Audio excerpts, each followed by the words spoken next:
Hey everyone, good morning, good afternoon, good evening from whichever time zone you are in.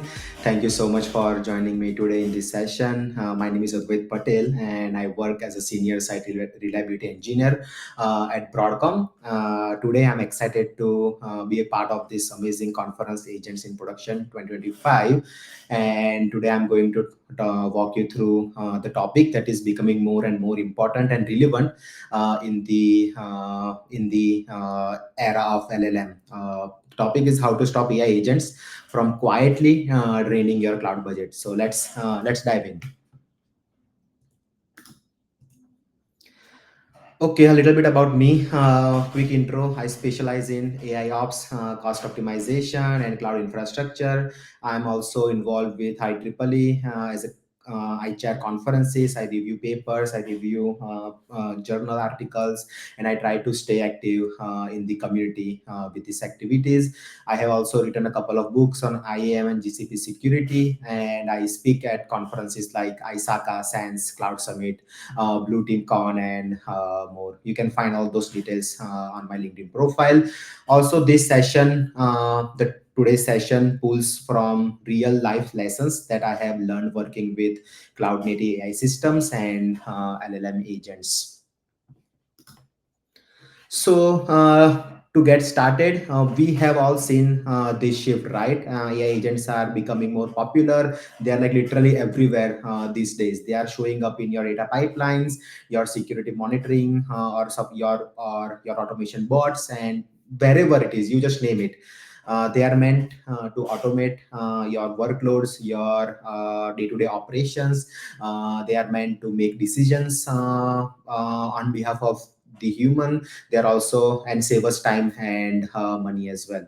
But here is the catch: if they are not deployed correctly, they can do the exact opposite, and that's where the trouble actually starts. So what is the hidden cost of this autonomy? What is the catch? The reality is, just because something is autonomous, that doesn't mean it is optimized, and that's what we have been seeing in these recent trends in the world of LLMs.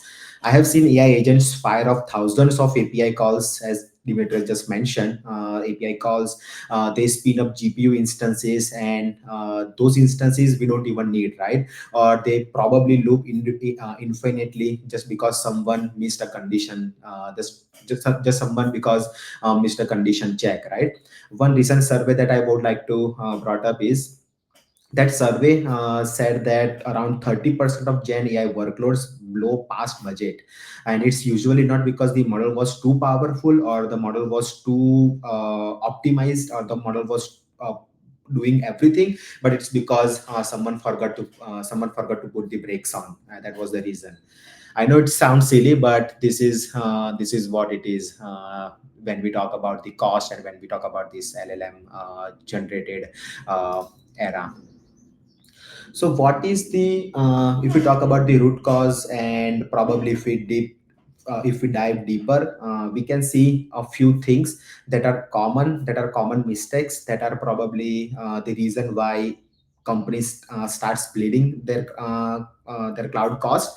And here are some of the things. Let's break down and why let's break down and see why this happens. First of all, agents don't always know when to stop. We need infinite retry loops. We need something, and these agents are infinite retry loops, which is common these days. Also, the LLMs often reload full context every single time, which is killing the bandwidth, which is killing the cost, which is killing the observability, and etc. When they try to reload every single time the full context. Also, one of the other important aspect is the logging. Yeah, some agents store every single thing for forever. They store debug logs as well. Debug logs are not that useful, and if they store these debug logs forever, it is like completely bleeding your cloud cost. So logging is one of the important root cause as well. Other than that, auto scaling gets misused because we don't know, because of the policy, agents can auto scale up or auto scale down, right? But if those policies are not in place, then there can be abuse of auto scaling. Also, many agents have too many permissions, which they don't even need, which they don't even require to do their operations, right? So they can spin up expensive services using those over permissive policies. And the worst part, you know what, the worst part is teams often have zero visibility into what agents are actually doing. So that is where the observability comes into the picture. So this is a recipe for cloud cost disaster, and this is what are the root cause that we have seen, or we have noticed in case studies, or in our recent day-to-day life, or in our operations. Okay, so let me take a step back, and let me walk you folks through a case study when an agent actually went rogue. So here is true story. So we had this bot called Support GPT. So that Support GPT was meant to help generate help desk tickets, and was trying to help our customer, our support engineers. And this sounds harmless, right? But no, it had a prompt loop issue and no rate limit. So it went off and created approximately 10,000 tickets in one day. And this operation spiked 4x into cost. And eventually, at the end of the day, it was all avoidable. And how we fixed it? What was the reason? What was the solution to fix it? It was the guardrails, throttling, right? That was it. That was the ultimate solution to that could have fixed this issue.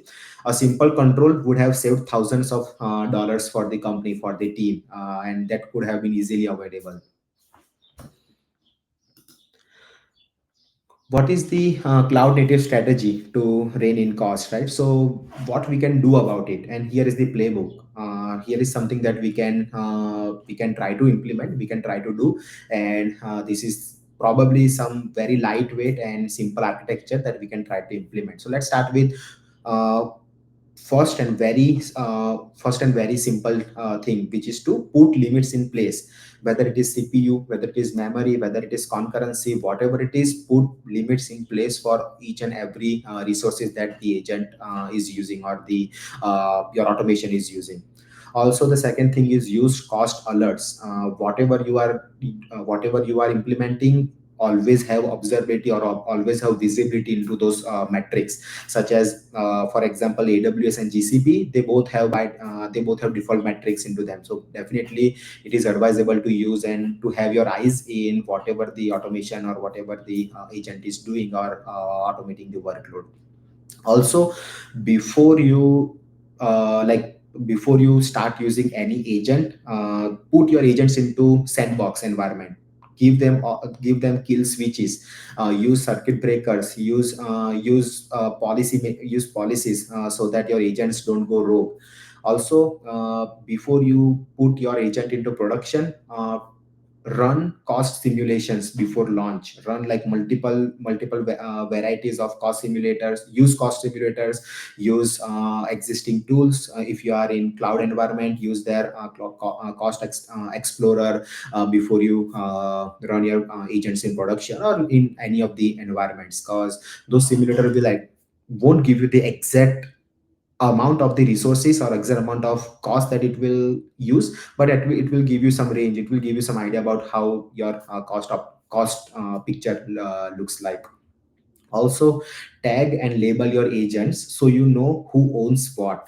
So when time comes and when you need to troubleshoot, this is the fundamental thing that will help you out, if you have properly tagged and properly labeled your agents, to see which team is using what, which workload is using what, which inference is using what. This is how you will deep dive into your agent workloads. And automate cost reviews. This is the foremost and important thing. Even just once a month can make a huge difference.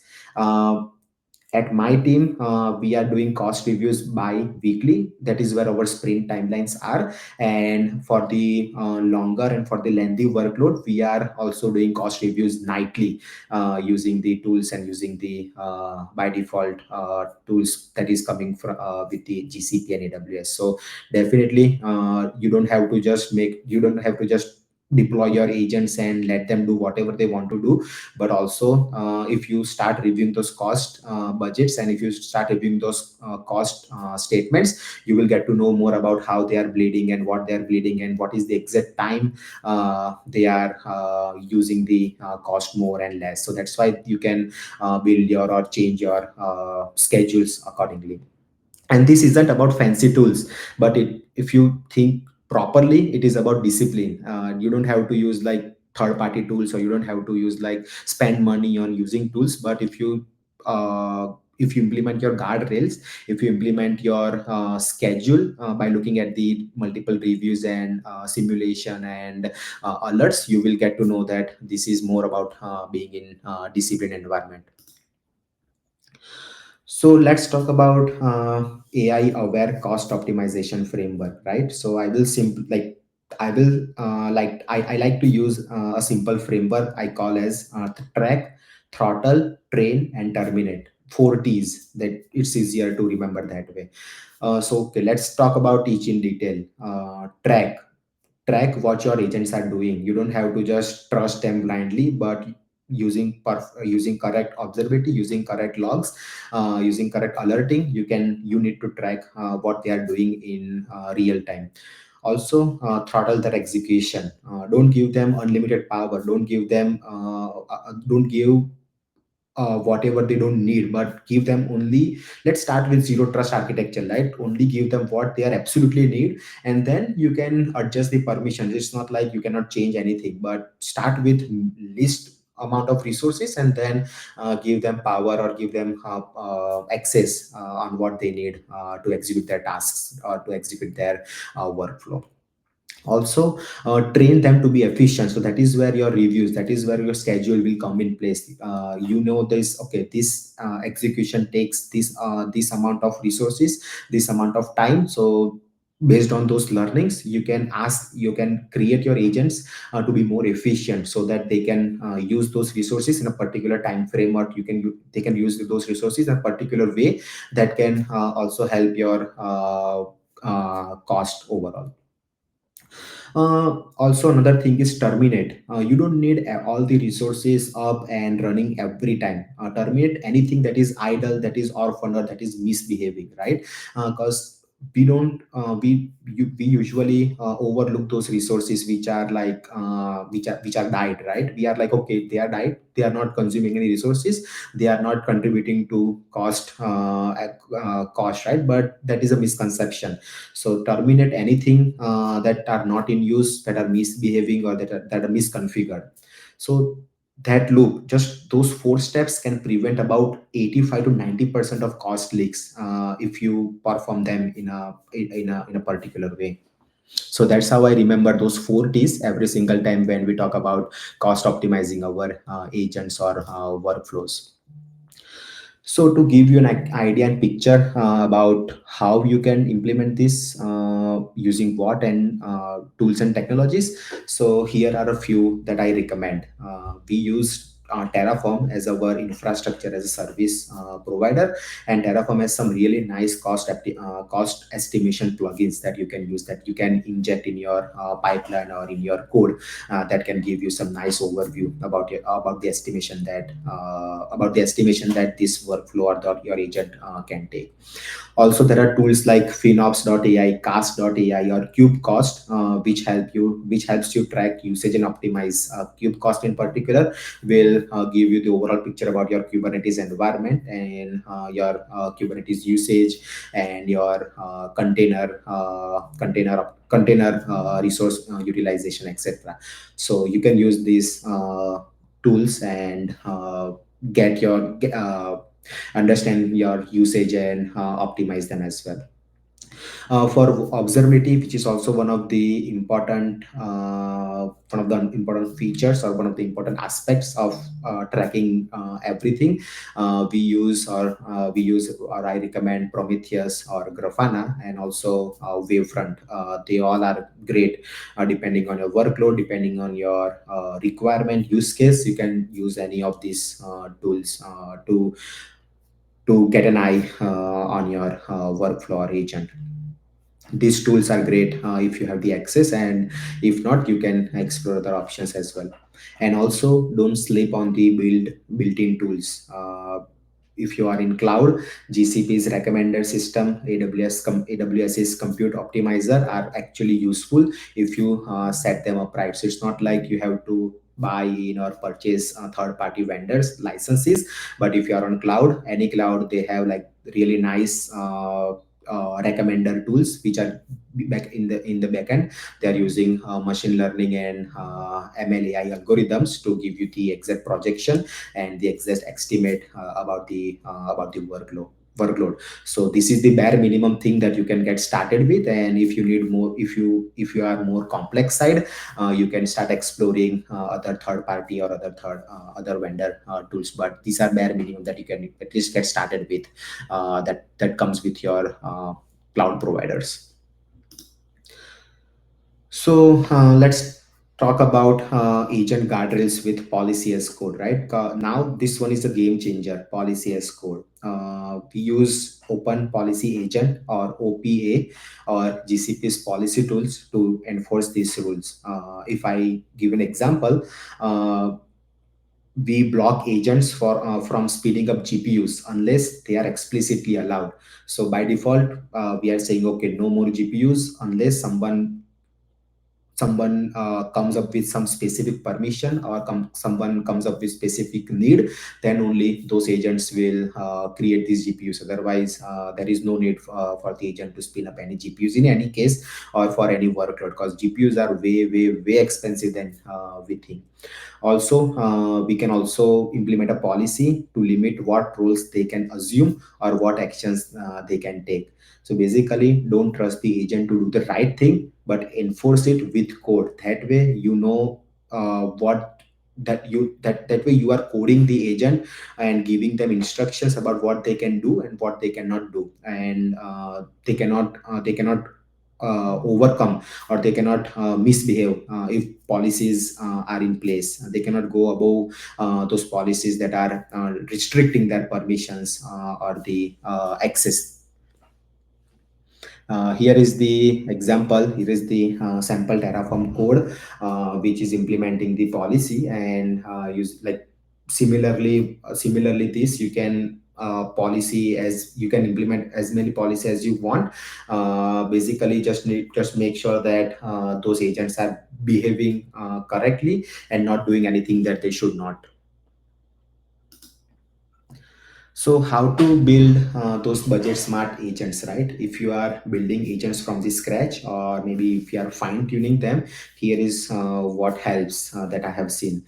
So first of all, build cost awareness right into the prompts or agent planner. Also, weigh token cost versus accuracy, especially with the large language models. Also, distribute work to cheaper regions. Like any cloud providers, they have like agents in double digits, sorry, regions in double digits, right? You don't have to these are not customer facing, so you don't have to only deploy your agents where your customers are. Let's say your customers are in US East, let's say Virginia or those regions. You don't have to deploy your agents into northern US Northeast, US Northern Virginia region. You can deploy them anywhere, wherever those regions are cheaper, or you are getting more cheaper contracts with the cloud. So distribute your work to cheaper regions. Also use APIs to check regional pricing before assigning tasks. So that is these are the few things that your agent should have, or to build the budget smart agents. It's just like managing a team. You want the right agent doing the right job in the most cost effective location. So these are the important functions or important things when you are planning to optimize cost building the agents. Here in this example, this is the flow diagram where it will basic flow diagram where it will work based on the requirement for the agent. That is how you can build your agent and make it smart. So what is the checklist?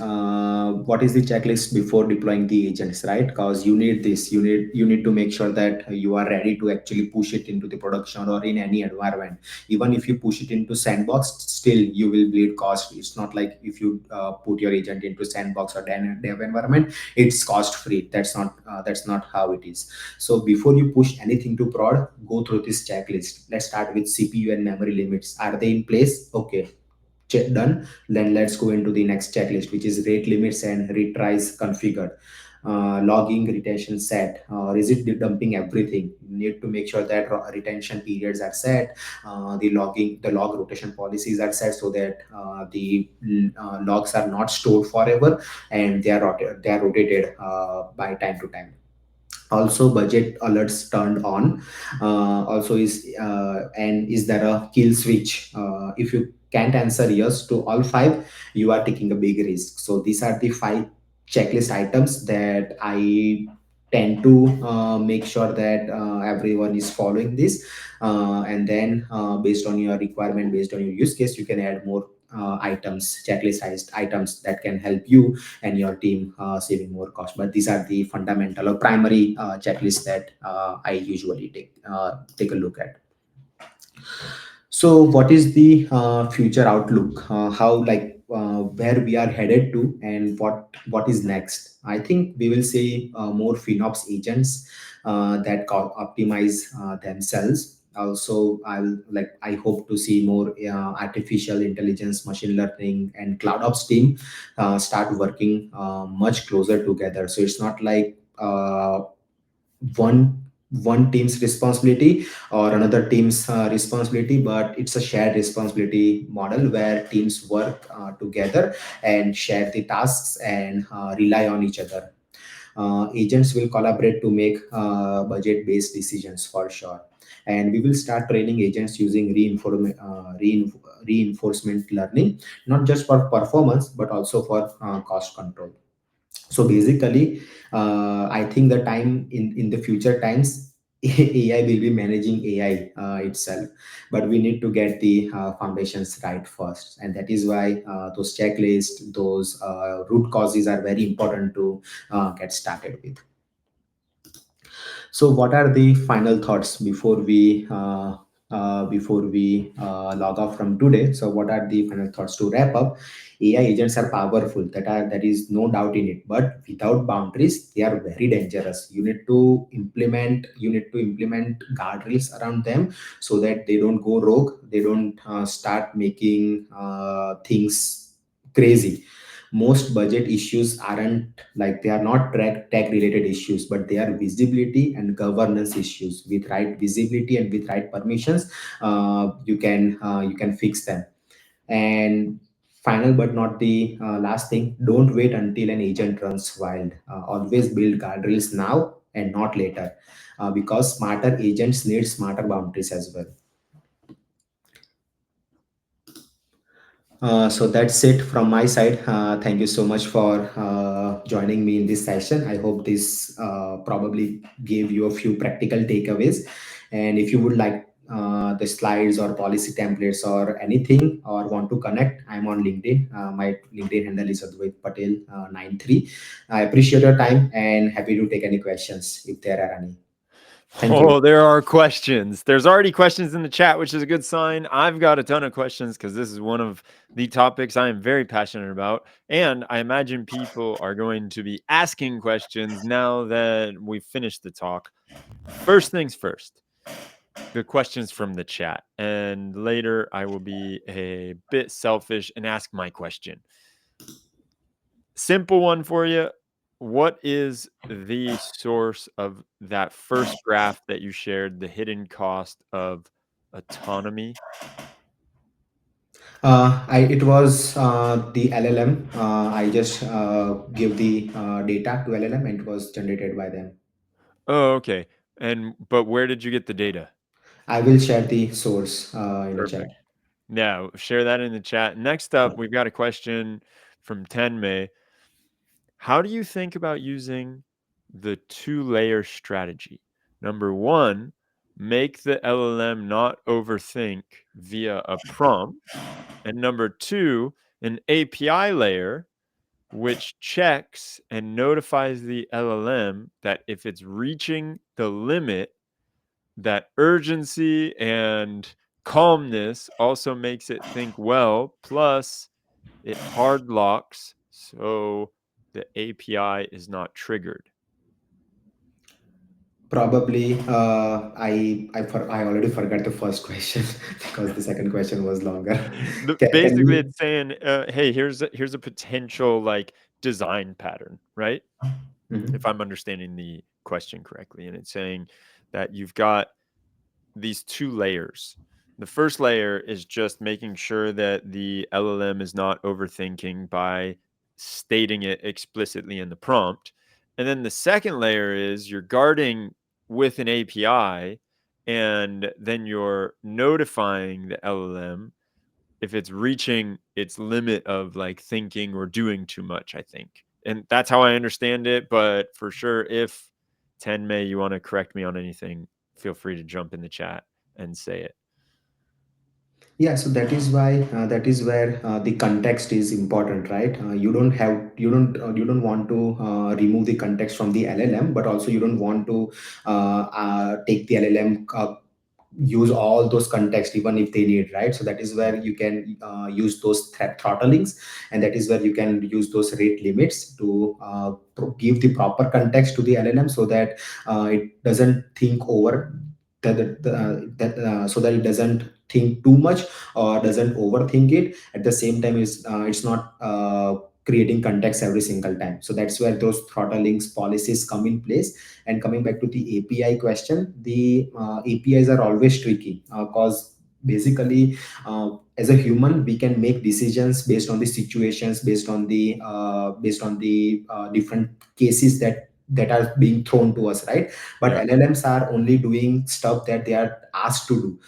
So basically, if you let LLMs take all the decisions by themselves, they will go rogue for sure. And if you don't make them smart, they won't give you proper answers, or they won't do proper job for you as well, right? So in this scenario, giving the right set of policies is very important for to handling the APIs for the LLMs. Excellent. Yeah. The Tenmei chimed in the chat. I like that answer on like, yeah, API is humans are smart, APIs maybe are, but it's a lot of work. And Tenmei was saying it's actually an API that the LLM gets the limit of tokens from. So you're kind of like blockading the tokens via API. So it gets focused and also urgency and calmness and makes it the most focused. Uh, Um, One strategy, I think that's fascinating. The thing that I wanted to ask you or go into was if you have seen, like, so one place that I've seen folks bleeding money is that when they go and have an agent scrape a website, they come mhm. back and 90% of the stuff that that agent has gotten off of the website is absolute bullshit that you do not need to put in the context window. You've probably seen it if anyone's dealt with agents and they have a web scraper or some kind of scraper. The majority of the stuff is from the DOM or from like the actual uh the code is not useful. And so you have all this HTTP that you're looking at and you're like, well, how can I filter that out, right? Because those input tokens don't mean anything. And so what have you seen work to almost be like it will catch the garbage before even going to the LLM maybe? Or have you seen anything like that? I wonder about that.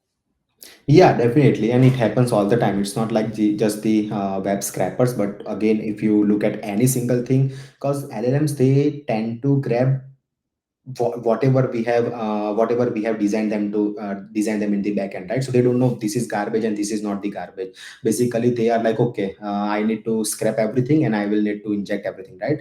But here in this case, you can set up the guardrail, you can set up the policy, where you can where you can define things like this. If you see x, y, and z, you can mark it as garbage and you can avoid it and not to move forward with the next step.